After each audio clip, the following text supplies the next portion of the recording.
1160 سال قبل مسیح فدان بابل کے جنوب میں واقع ایک پرامن شہر۔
اشتار بزرگ، اس بچے کو شفا عطا کر، اس کی پریشان ماں کا دل شاد کر دے اور اس کی ماں کی پریشانی کو شادمانی میں بدل دے۔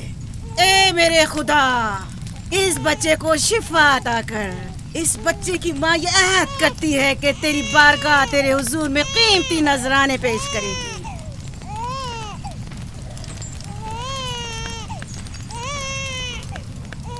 میں نے اشتار عظیم سے تمہارے بچے کی زندگی کی دعا کی ہے، اس نے میری دعا سن لی۔ جاؤ اور اپنے بچے کی اس طرح تربیت کرو کہ وہ بڑا ہو کر اشتار کا پیروکار بنے۔ آپ کی اور اشتار عظیم کی بہت بہت مہربانی۔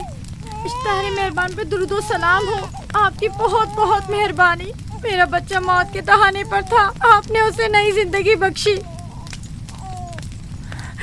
اشتار عظیم بزرگ اشتر کو سلامت رکھے،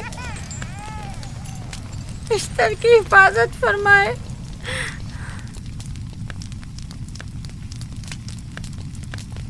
یقیناً یہ بچہ بھی ہمارے بچے کی طرح شفا یاب ہو جائے گا۔ ہاں، اشتار مہربان اور قدرت مند ہے، یقیناً اسے بھی شفا دے گا۔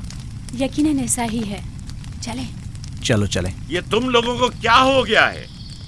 تم لوگ جو خود مسجود ملائک ہو، اپنے ہی بنائے ہوئے خداؤں کے سامنے ماتھا ٹیکتے ہو۔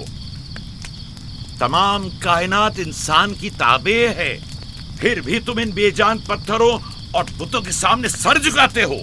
تم یہ سب باتیں اپنے تئیں کر رہے ہو اور بیکار میں ہمارے خداؤں کی توہین کر رہے ہو۔ میں خود سے یہ باتیں نہیں کہہ رہا ہوں، میں خدا کا نبی ہوں اور میری باتیں کلام الہی میں سے ہیں۔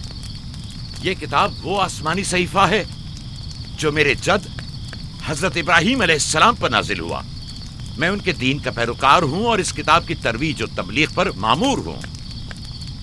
میں خود سے کچھ نہیں کہہ رہا۔ اس آسمانی کتاب میں یہ بھی لکھا ہے کہ تم ہمارے خداؤں کی توہین کرو۔ میں توہین نہیں کر رہا، صرف سوال کر رہا ہوں۔ اگر جانتے ہو تو جواب دو، اگر نہیں جانتے تو قبول کرو۔ میں آپ سے پوچھتا ہوں، اشتار کی عبادت گاہ کے بت تمہارے خالق ہیں یا تمہاری مخلوق؟ تم لوگ اشتار کے حکم کے تابع ہو یا وہ تمہارے تابع ہے؟ اشتار تم پر حکم چلاتا ہے یا تم اس پر؟ اگر اشتار ایک کمزور اور ناتواں پتھر ہے تو پھر اس نے کس طرح ہمارے بیٹے کو شفا بخشی؟ صحیح کہہ رہا ہے، ہم نے بھی دیکھا ہے۔ ہاں، یہ ٹھیک کہتا ہے۔ اشتار نے اس کے بیٹے کو شفا دی، میں نے دیکھا ہے۔ وہ حکیم و دانا جس نے تمہاری آوزاری سنی، اسی نے تمہارے بچے کو شفا بخشی، نہ کہ اشتار نے۔ تم نے اگرچہ غیر خدا سے لو لگائی اور غیر سے ہی مدد طلب کی، لیکن وہ جو تمام بندوں کے حالات سے واقف ہے، اس نے تمہاری حالت زار پر رحم کیا اور تمہارے بچے کو زندگی بخشی۔ تمہارے پاس بصارت تو ہے لیکن بصیرت نہیں۔ تم نے اشتار کو دیکھا لیکن حقیقی شفا دینے والے کو نہیں دیکھا۔ یعقوب کی باتوں کا خلاصہ یہ ہے کہ ہم اپنے خداؤں کو چھوڑ کر اس کے خدا کی عبادت کریں. کیوں؟ صحیح کہا نا؟ بھلا ہمارے خداؤں سے ہمیں کیا مل گیا جو تمہارا خدا دے گا؟ میں تم لوگوں کو خدا یکتا کی پرستش کی دعوت دے رہا ہوں، کائنات کی ہر شے سے بالا. ہم کیا جانے کہ تمہارا خدا باقی دیگر خداؤں سے بہتر و برتر ہے؟ کیا معلوم کہ تم اور تمہارا خدا معبد اشتار کے کاہنوں کی طرح سیم و زر جمع کرنے اور اپنے منافع کے اصول کی فکر میں نہیں ہو؟ سب جانتے ہیں کہ میں لابان کا غلہ چراتا ہوں اور میرے پاس اپنا ذاتی کچھ نہیں ہے. کیا میں نے اب تک آپ لوگوں سے اجرت طلب کی ہے؟ کیا اب تک سوائے محنت و مشقت کے کچھ اور کرتے دیکھا ہے؟ اگر بعد میں اجرت طلب کر لی تو؟ اب تک تمہارے پاس طاقت نہیں تھی، ورنہ تم بھی کاہنوں سے کچھ کم نہیں ہوتے. تم سب ایک جیسے ہو، صرف اپنے مفادات کی فکر میں رہتے ہو اور اپنے پیٹوں کو بھرنے اور خزانوں کے انبار جمع کرنے میں لگے رہتے ہو. تم حق بجانب ہو. تم نے اپنا اکلوتا بیمار بیٹا کھویا ہے اور کسی نے بھی تمہاری مدد نہیں کی، نہ ہی ایسٹر جادوگرنی نے اور نہ ہی معبود کے خدا اشتار نے. اگر تمام خداؤں سے بھی منہ موڑ لو تب بھی حق بجانب ہو. مجھے معبود کے عاجز خدا اشتار سے کوئی سروکار نہیں. میں تمہارے نادیدہ خدا کے بارے میں بات کر رہا ہوں. ہم نے ان بے جان پتھروں کے خداؤں سے کیا کچھ نہیں سہا، اب کسی اور خدا کے متحمل نہیں ہو سکتے. معبود کے کاہن آ گئے. یہاں سے جلدی نکلو. بھاگ جاؤ فارس، بھاگ جاؤ.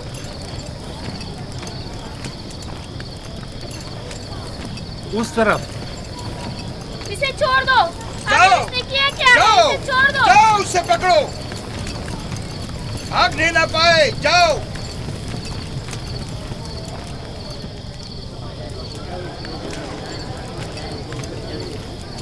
اگر حاکم لابان کے داماد نہ ہوتے تو تمہارے ساتھ وہ کرتا کہ. مجھے تم سے اور کاہنوں سے کوئی خوف نہیں. جاؤ یہاں سے، اور مزید یعقوب کی کفر آمیز باتوں پر کان مت دھرو. کیا دکھائی نہیں دے رہا کہ یعقوب کی کفر آمیز باتوں کی وجہ سے فدان کو قحط کا سامنا ہے؟ چلو پہلے یہاں سے چلو، غضب نازل ہو جائے. چلو یہاں سے جلدی چلے. چلو چلیں. چلو جاؤ. چلو چلو یہاں سے جلدی کرو. آ جاؤ تم بھی آ جاؤ. چلو بھائی تم بھی یہاں سے چلو.